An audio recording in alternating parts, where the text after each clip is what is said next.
All right, we've got this Jacdac car with a bucket. We've got 4 motors running with virtual sliders on the computer screen. Mike is operating the bucket up and down, pivoting the bucket. Now can you raise and lower the bucket? Different, yes, different slider. And then can we drive the vehicle?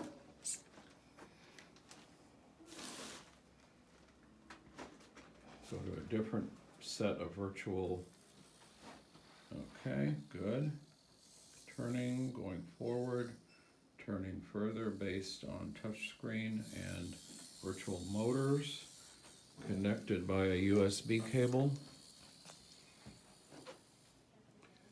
Getting dangerously close to the edge of the table, but it looks like he's got it. All right. So we'll work on this. We just need a little design adjustment. We've proven that it will work with 4 motors, and we found it only needs one 3.7 volt battery to operate all 4 motors, as long as we have 2 motor driver boards. Motor driver boards there. 1 battery power board. Taller tower.